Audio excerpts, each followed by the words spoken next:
Continuando então com a leitura da Gênese em sua edição original, ou seja, a quarta edição francesa. Foi o próprio Kardec quem mandou imprimir. A Gênese, os milagres e as predições, segundo o Espiritismo. A doutrina espírita é o resultado do ensino coletivo e concordante dos espíritos.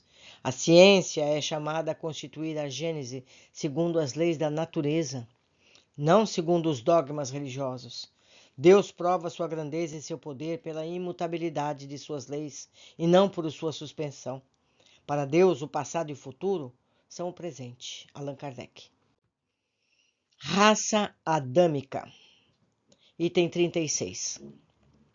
Segundo os ensinamentos dos espíritos, é uma dessas grandes imigrações, ou como queiram, uma dessas colônias espirituais vindas de uma outra esfera, que deu nascimento à raça simbolizada na pessoa de Adão, e por essa razão denominada raça adâmica. Quando ela chegou à Terra, era povoada desses mesmos imemoriais, como a América, como chegaram os europeus. A raça adâmica, mais avançada do que aquelas que tinham precedido na Terra, é a mais inteligente. É ela que conduziu todas as outras ao progresso. A Gênese a mostra desde os primórdios industriosa, apta às artes e às ciências, interpassado pela infância intelectual, o que não é próprio das raças primitivas, mas que concorda com a opinião de que era composta de espíritos com mais progresso. Tudo prova que ela não é antiga sobre a Terra, e nada se opõe a que esteja aqui só alguns milhares de anos, o que não estaria em contradição nem com os fatos geológicos, nem com as observações antropológicas, ao contrário, tenderia a confirmá-las. No estado atual do conhecimento, não é admissível que a doutrina de 6.000 anos, segundo o qual todo o gênero humano procede, é um único indivíduo. As principais considerações que as contradizem, tiradas da ordem física e da moral, resumem-se nos seguintes pontos. No ponto de vista fisiológico, certas raças apresentam tipos particulares, característicos, que não permitem atribuir-lhes uma origem comum. Há diferenças que não são evidentemente feito do clima, já que os brancos que se reproduzem nos países dos negros não se tornam negros e reciprocamente.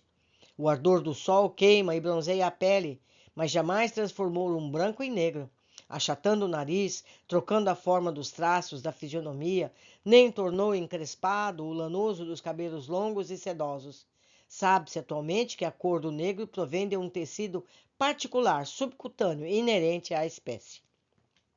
É necessário considerar as raças negras, mongólicas, caucásicas como tendo suas origens próprias e nascido simultaneamente ou sucessivamente em diferentes partes do globo.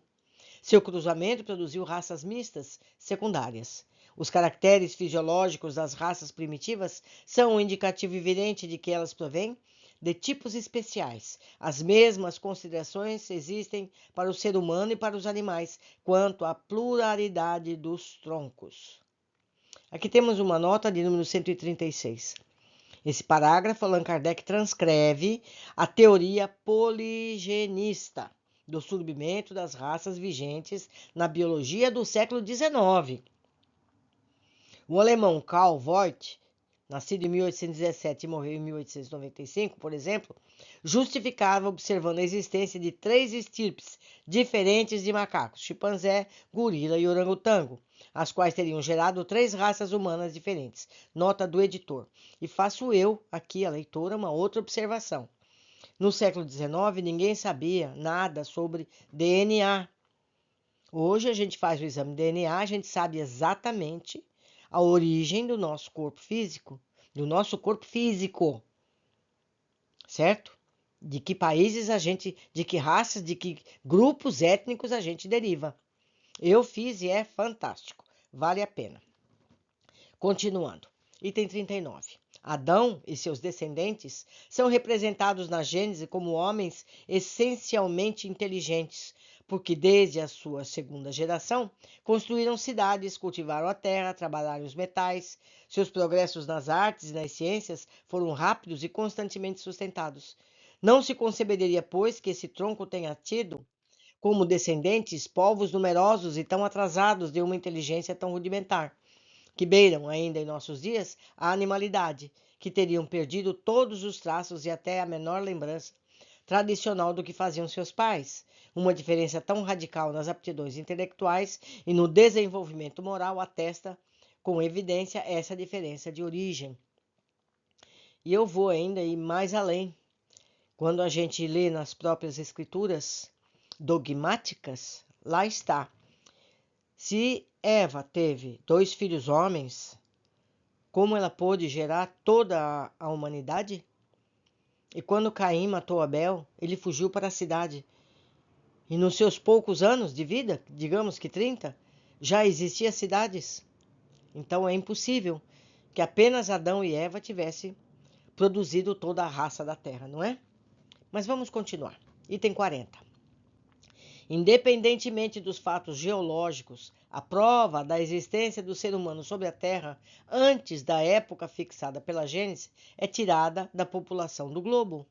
Sem falar da cronologia chinesa, que remonta a 30.000 anos. Os documentos mais autênticos atestam que o Egito, a Índia e outros países eram povoados e florescentes pelo menos 3.000 anos antes da era cristã. 1.000 anos, portanto, antes da criação do primeiro ser humano, conforme a cronologia da Bíblia. Documentos e observações recentes hoje não deixam nenhuma dúvida sobre as relações que existiram entre a América e os velhos egípcios, do que conclui que essa região já era povoada naquela época. Seria preciso então admitir que em 1.000 anos a posteridade de um só homem fosse capaz de povoar a maior parte da terra. Ora, uma tal fecundidade seria contrária a todas as leis antropológicas. A própria Gênese nunca atribuiu aos primeiros descendentes de Adão uma fecundidade anormal, já que os enumera nominalmente até Noé. Não é verdade? Isso é um clã, não é uma raça. Continuando. 41. A impossibilidade torna-se mais evidente quando se admite, de acordo com o livro bíblico da Gênese, que o dilúvio destruiu todo o gênero humano, à exceção de Noé e de sua família, que não era numerosa, no ano de 1656, ou seja, há apenas 2.348 anos, isso quando Kardec escreveu esse livro, antes de Jesus Cristo. Isso significa que o povoamento da Terra começou com Noé. Mas nessa época a história mostra Menés como rei do Egito. Como é que pode? É incompatível a história, não é? Quando os hebreus se estabeleceram nesse país, 642 anos depois do dilúvio, o Egito já era poderoso império que teria se povoado, sem falar das outras regiões, em menos de 6 séculos, somente pelos descendentes de Noé, o que não é admissível. Notemos que os egípcios acolheram os hebreus como estrangeiros.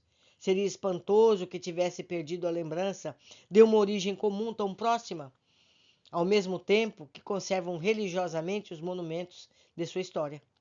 Uma rigorosa lógica apoiada pelos fatos demonstra de maneira mais categórica que o homem está sobre a terra desde um tempo indeterminado, muito anterior à época assinalada pela Gênese bíblica.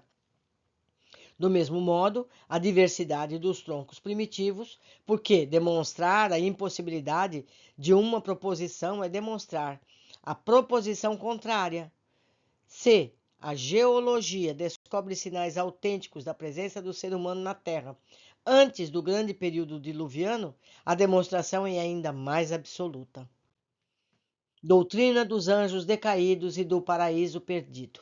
Já temos aqui a nota 137. Quando a Revista Espírita de janeiro de 1862 publicamos um artigo sobre a interpretação da doutrina dos anjos decaídos, acrescentamos apenas como uma hipótese, sendo somente a autoridade de uma opinião pessoal controversa, já que, então, faltavam-nos elementos completos para a afirmação absoluta. Demos título de ensaio com vistas de provocar o exame com a determinação de abandoná-lo ou modificá-lo, se fosse preciso. Atualmente, essa teoria sofreu a prova do controle universal, Não somente foi acolhida pela maioria dos espíritos como a mais racional e de acordo com a soberana justiça de Deus, mas ela foi confirmada pela generalidade das instruções dadas pelos espíritos sobre esse assunto. É o mesmo que concerne a origem da raça adâmica. Essa nota foi de Allan Kardec. Item 42. A palavra anjo, como muitas outras, tem várias acepções. Pode ser usada indiferentemente para o bem ou para o mal, uma vez que dizemos os bons e os maus anjos, o anjo de luz ou o anjo das trevas. Disso resulta que, em sua acepção geral, significa simplesmente espírito. Os anjos não são seres fora da humanidade, criados perfeitos, mas espíritos que alçaram a perfeição, como todas as criaturas, por meio de seus esforços e de seu mérito. Nota 138, que eu leio a seguir. Se fossem seres criados perfeitos, sendo uma rebelião contra Deus, um sinal de... Vamos ver a seguir. Nota número 138. As religiões ancestrais, como o judaísmo, cristianismo, hinduísmo, budismo, partem do princípio de que Deus teria criado os seres numa condição de perfeição. E por ter errado ou se rebelado, teriam sofrido uma queda na encarnação humana, ou seja, caracterizando a degeneração da alma e a vida humana como um castigo. Todos adotam, portanto, a moral heterônoma, leis externas, castigos e recompensas, submissão. O Espiritismo, por sua vez, se fundamenta na moral autônoma, justificada pela evolução do espírito, desde simples e ignorante, conquistando suas faculdades, inteligência, livre-arbítrio, senso moral, pelo próprio esforço e adesão voluntária de racional ao princípio moral, pela compreensão de que é bom e universal. No lugar da fé cega e obediência passiva, requer reciprocidade, cooperação, solidariedade. Desse modo, a felicidade não é uma recompensa divina, mas um mérito e progressivo proporcional ao progresso moral. Nota do editor. Continuando a leitura. Se fossem seres criados perfeitos, sendo uma rebelião contra Deus um sinal de inferioridade, os que se rebelam não poderiam ser anjos. A rebelião contra Deus é inconcebível em seres que ele criou perfeitos, ao passo que é possível em seres ainda atrasados. Por sua etimologia, a palavra anjo, do grego angelos, significa enviado, mensageiro. Ora, não é racional supor que Deus tenha escolhido seus mensageiros entre seres suficientemente imperfeitos para se revoltarem contra ele. Item 43. Até que os espíritos tenham atingido certo grau de perfeição, estão sujeitos a falir, seja no estado da erraticidade, seja de encarnação. Falir é infringir a lei de Deus, que está inscrita no coração de todos os seres humanos, a fim de que não tenham necessidade da revelação para conhecer seus deveres. O espírito só a compreende gradualmente e à medida que a sua inteligência se desenvolve. Quem infringe essa lei por ignorância e falta de experiência, a qual só vem com o tempo, apenas incorre em uma responsabilidade relativa. Mas aquele cuja inteligência está desenvolvida, que tendo todos os meios de se esclarecer, desrespeita a lei voluntariamente e pratica o mal com conhecimento de causa, incorre em uma revolta, uma rebelião contra o autor da lei. Os mundos progridem fisicamente pela elaboração da matéria e moralmente pela depuração dos espíritos que os habitam. A felicidade está na razão da predominância do bem sobre o mal, e a predominância do bem é o resultado do avanço moral dos espíritos. O progresso intelectual não é suficiente, pois com a inteligência pode-se fazer o mal. Tão logo um mundo chegue a um período de transformação, que o deve elevar na hierarquia, mudanças ocorrem em sua população encarnada e desencarnada, e então que acontecem as grandes migrações e imigrações. Aqueles que, apesar da sua inteligência e saber, perseveram no mal, em sua revolta contra Deus e suas leis, serão daí para frente mais um entrave para o progresso moral posterior, de uma causa permanente de perturbação para o repouso e felicidade dos bons. É por causa disso que são excluídos, enviados para mundos menos adiantados. Lá, eles aplicarão sua inteligência e intuição de seus conhecimentos adquiridos para o progresso daqueles os quais são chamados a viver, o mesmo tempo que espiarão em uma série de existências penosas e por um trabalho árduo suas faltas passadas e seu endurecimento voluntário. É isso, faço eu aqui um parênteses, o que aconteceu com a raça adâmica. Eles vieram para o planeta Terra expulsos, certo? Por isso que eles levaram um progresso rápido aqui na Terra. Continuando. O que serão eles entre essas populações novas, ainda na infância da barbárie, senão anjos ou espíritos caídos enviados em expiação? A terra de onde foram expulsos não será para eles um paraíso perdido? Não seria para eles um lugar de delícias em comparação com o meio ingrato, onde vão ficar relegados durante milhares de séculos, até o dia em que terão merecido a libertação? A vaga lembrança intuitiva que conservam é para eles como uma miragem distante que os chama àquilo que perderam por sua falha. Mas ao mesmo tempo que os maus saem do mundo que habitam, são substituídos por espíritos melhores, vindos da erraticidade desse mesmo mundo ou de um mundo menos avançado, ao qual tiveram o mérito de deixar e para os quais sua nova morada é uma recompensa. A população espiritual, estando assim renovada, purgada de seus maus elementos, ao fim de algum tempo, o estado moral do mundo se estará melhor. Essas mudanças são, às vezes, parciais, isto é, limitadas a um povo, a uma raça. Em outras, são gerais, quando o período de renovação chega para o globo todo. Meus amigos, é o que nós estamos vivendo agora, no século XXI. Continuando. A raça adâmica tem todas as características de uma raça proscrita. Os espíritos que dela fazem parte foram exilados na terra, já povoada de homens primitivos mergulhados na ignorância, e que eles tiveram a missão de fazer progredir, trazendo as luzes de uma inteligência desenvolvida. Não será este, com efeito, o papel que essa raça desempenhou até nossos dias? Sua superioridade intelectual prova que o mundo de onde saíram estava mais avançado que a Terra.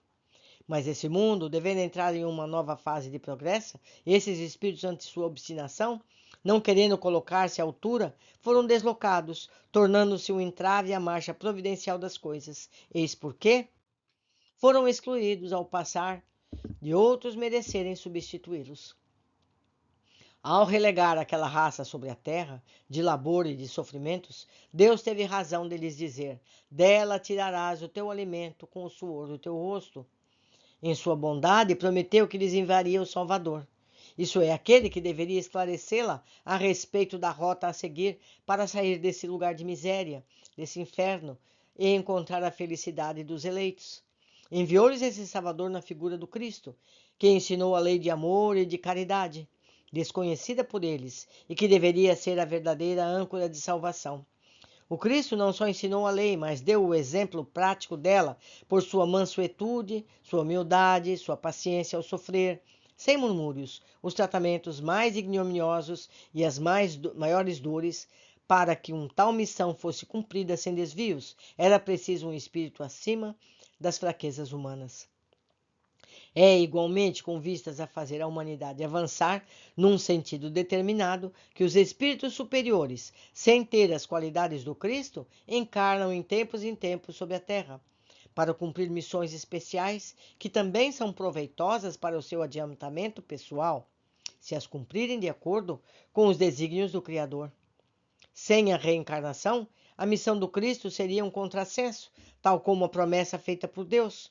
Suponhamos que a alma de cada ser humano seja criada no ato do nascimento de seu corpo e que ela não faça mais do que aparecer e desaparecer na Terra, não havendo nenhuma relação entre aquelas que vieram desde Adão até Jesus Cristo, nem entre as que vieram depois, sendo todas estranhas umas às outras. A promessa de um Salvador, feita por um Deus, não poderia se aplicar aos descendentes de Adão, de suas almas ainda não estivessem criadas. Para que a missão de Cristo pudesse corresponder às palavras de Deus, era preciso que elas pudessem se aplicar às mesmas almas. Se estas são novas, não podem estar manchadas pela falta cometida pelo primeiro pai, que seria apenas um pai carnal e não espiritual. Senão, Deus teria criado almas maculadas por uma falta que não cometeram. A doutrina vulgar do pecado original implica na necessidade de uma correlação entre as almas do tempo do Cristo e as do tempo de Adão, e, por consequência, a reencarnação. Dizendo que todas essas almas faziam parte da colônia de espíritos exilados na Terra, no tempo de Adão, e que estavam maculadas pelas faltas que haviam excluído de um mundo melhor, essa seria a única interpretação racional do pequeno pecado original, pecado próprio de cada indivíduo, e não o resultado da responsabilidade pela falta de um outro, que jamais conheceram, afirmando que tais almas ou espíritos renascem diversas vezes na Terra, na vida corporal, para progredir e se depurar. Que Cristo veio para esclarecer não apenas suas vidas passadas, mas também as futuras, e somente assim estará sendo dada à sua missão um papel real e sério, aceitável pela razão. Um exemplo familiar, marcado por sua analogia, terá melhor compreensão sobre os princípios que acabam de ser expostos. Em dia 24 de maio de 1861, Fragata Ifigênia conduziu à Nova Caledônia uma companhia disciplinar composta de 291 homens. O comandante da colônia lhes endereçou à sua chegada uma ordem do dia assim concebida. Colocando o pé sobre esta terra longínqua, já cumpristes o papel que vos está reservado. A exemplo de nossos bravos soldados da marinha, servindo sobre vossos olhos, vós nos ajudareis a levar com clareza ao meio das tribos selvagens da Nova Caledônia a bandeira da civilização. Não é uma bela e nobre missão que eu vos pergunto. Vós a cumprireis dignamente. Escutai a voz e os conselhos dos vossos chefes. Estou à frente deles. De minhas palavras sejam bem entendidas. A escolha de vosso comandante, oficiais, suboficiais, cabos, é uma segura garantia de que todos os esforços que serão tentados para fazer de vós excelentes soldados, digo mais, para vos elevar à altura de bons cidadãos e vos transformar em colonos honrados, se quiserdes. Vossa disciplina é severa, e deve ser. Colocada em nossas mãos, ela será firme e inflexível. É bom que saibais. Como também será justa e paternal, e saberá distinguir o erro do vício e da degradação. Eis aí homens expulsos de um país civilizado, por sua má conduta, enviados como punição para o meio de um povo bárbaro. O que lhes diz o chefe? Vocês infringiram as leis do seu país. Lá causaram perturbações e escândalos, e então foram expulsos e o enviaram para cá, mas poderão resgatar seu passado pelo trabalho, criar uma posição honrada e tornarem-se honestos cidadãos. Vocês têm uma bela missão a realizar: levar a civilização para tribos selvagens. A disciplina será severa, mas justa, e saberemos distinguir os que se conduzirem bem. Para esses homens, colocados no meio selvagens, a mãe pátria não será um paraíso perdido, por suas faltas e rebelião à lei? Sobre essa terra longínqua, não são anjos decaídos?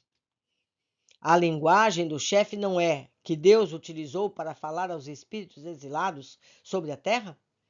Haveis desobedecido minhas leis, e é por isso que vos expulsei do mundo onde poderíeis viver felizes e em paz. Aqui sereis condenados ao trabalho, mas podereis, por vossa conduta, receber o perdão e reconquistar a pátria perdida, isto é, o céu. À primeira vista, a ideia de decaídos parece em contradição com o princípio de que os espíritos não podem regredir, mas é necessário considerar que não se cogita de um retorno ao estado primitivo. O espírito, embora em uma posição inferior, não perde nada daquilo que adquiriu. Seu desenvolvimento local, seu desenvolvimento moral e intelectual é o mesmo, qualquer que seja o leito em que seja colocado. Está na posição de homem condenado à prisão por seus delitos. Certamente terá decaído ao ponto de vista social, porém não se tornou nem estúpido nem ignorante. Podemos crer que esses homens enviados à Nova Caledônia vão se transformar subitamente em modelos de virtude? Que vão desistir de repente de seus erros passados? Seria preciso não conhecer a humanidade para supor isso. Pela mesma razão, os espíritos da raça adâmica, uma vez transferidos para a terra do exílio, não eliminaram instantaneamente seu orgulho, maus instintos. Por longo tempo ainda conservaram suas tendências de origem, um resquício do velho fermento. Ora, não é este o pecado original? O sinal de que eles trazem de nascença é o da raça de espíritos culpados e punidos, à qual pertenciam, sinal que podem afastar pelo arrependimento e expiação, renovação moral. O pecado original, considerado como a responsabilidade pela falta cometida por outro, é um contrassenso e a negação da justiça de Deus, mas considerado como consequência e resíduo de uma primitiva imperfeição do indivíduo, não somente admitido pela razão, como também a responsabilidade derivada dele está em total conformidade com a justiça. Meus amigos, é preciso pensar, é preciso raciocinar sobre os textos para a gente perceber se aquilo é real ou não, se é um dogma religioso ou se é ciência, ou se é filosofia, se é uma coisa racional, inteligente. Não é verdade? Por hoje ficamos por aqui. Aguardo vocês na sequência de nossos estudos. Abraços!